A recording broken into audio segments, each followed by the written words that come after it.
বাম একটা ভারতের রাজনৈতিক দল, কিন্তু এই ভারতের রাজনীতি করার পরেও তারা শিবাজি মহারাজের নাম নিতে ভয় পায়, লজ্জা পায়, ছাবা নিয়ে কথা বলতে লজ্জা পায়। তারা সাপোর্ট করে কাকে জানেন?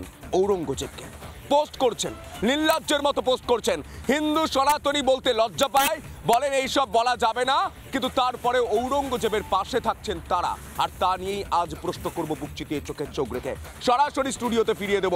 চারটা খবর নিয়ে রয়েছেন আমাদের সহকর্মী পৌর। একদমই সন্তু, যে বিষয়টি তুমি উল্লেখ করলে যে ঔরঙ্গজেবের প্রীতি কেন বাংলার বামীদের, সম্ভাজি শিবাজির কথা কেন শোনা যায় না বাংলার এই বামীদের মুখে? এই বামেরা ক্ষমতায় থেকেই তো বাংলার পাঠ্য বই থেকে শিবাজি সম্ভাজিদের বাদ দিয়েছেন।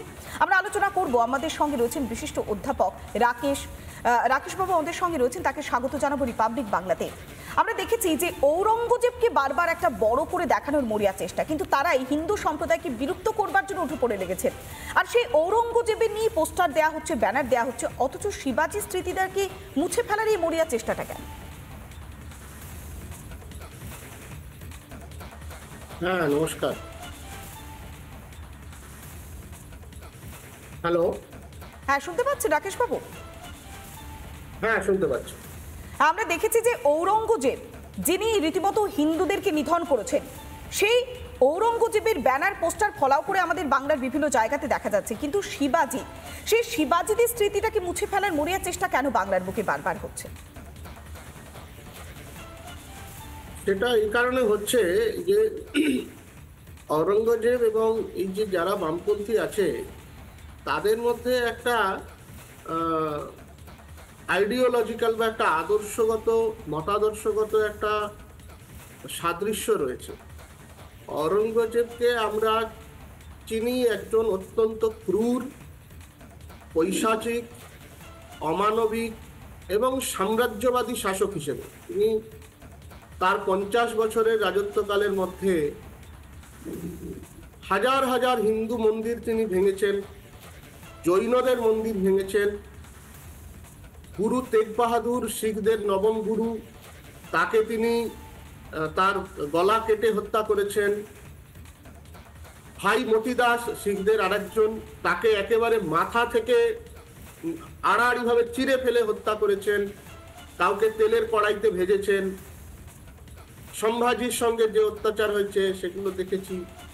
এটা তো ঠিক আছে, তার এটাকে অনেকে ডিফেন্ড করেন বা জাস্টিফাই করেন, আমি বলবো বামপন্থী ঐতিহাসিকরা, যে এটা তার রাজনৈতিক পদক্ষেপ ছিল।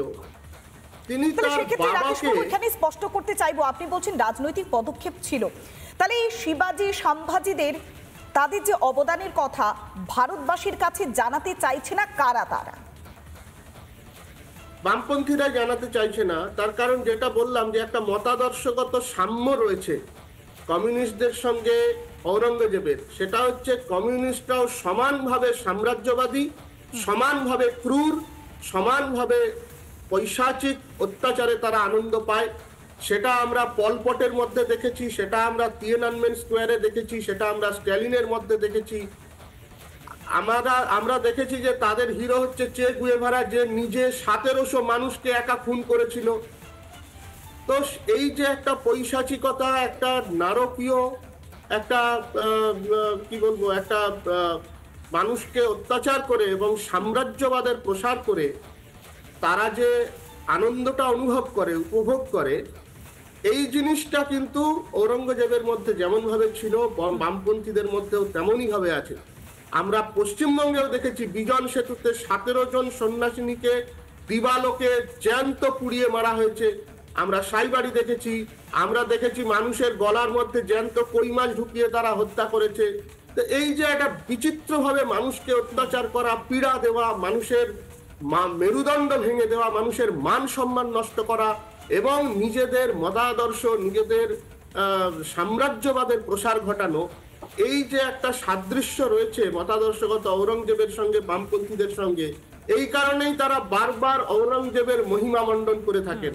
এবং যারা তার বিরুদ্ধে কথা বলেছেন, যারা তার বিরুদ্ধে চোখে চোখ রেখে সংগ্রাম করেছেন, একদমই তাই রাকেশ বাবু, যারা চোখে চোখ রেখে সংগ্রাম করেছে তাদেরকেই এইভাবে হিংসার মুখোমুখি হতে হয়েছে।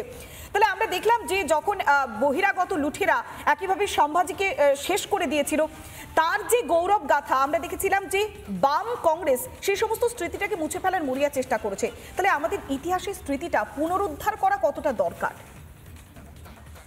আমাদের ইতিহাসের স্মৃতিটা পুনরুদ্ধার করা দরকার বলতে এটা ছাড়া তো আমাদের জাতি গঠিত হতে পারে না। আমার জাতির ইতিহাস যদি আমি না জানি, আমার যে পূর্বপুরুষদের জন্য আমি আজও পর্যন্ত এই মাথায় তিলক কেটে মন্দিরে যেতে পারি, এই ইতিহাসটা যদি না জানি, তাহলে তো ধীরে ধীরে আত্মবিস্মৃত হয়ে আমরা আমাদের সমস্ত কিছুই হারিয়ে ফেলবো। আমরা দেখেছি একসময় মিশরে পিরামিড তৈরি হয়েছে, কিন্তু আজকে সেই পিরামিড যারা তৈরি করেছে তারা কিন্তু সেখানে আর মহিমামণ্ডিত হচ্ছেন না। তারপরে যারা আক্রমণ করে আলেকজান্দ্রিয়ার লাইব্রেরি পুড়িয়ে দিয়েছে, তারা আজকে মিশরের হর্তাকর্তা বিধাতা হয়ে গেছে। একদমই তাই, যারা এই দাম্ভিকতা প্রদর্শন করেছে তাদের পাশেই কোথাও কি বাম কংগ্রেস থেকেছে। তাই তো সম্ভাজি বা শিবাজিদের নিয়ে সিনেমা তৈরি করা হলেও সেখানেও তারা আপত্তি তৈরি করে।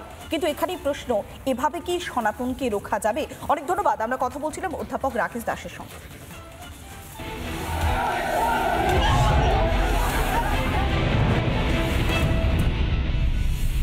নানা ধরনের কন্টেন্ট দেখার জন্য লাইক করুন, শেয়ার করুন আমাদের ফেসবুক পেজ, সাবস্ক্রাইব করুন আমাদের ইউটিউব চ্যানেল। পাশাপাশি অন্যান্য ব্রেকিং নিউজের জন্য অবশ্যই চোখ রাখুন রিপাবলিক বাংলায়।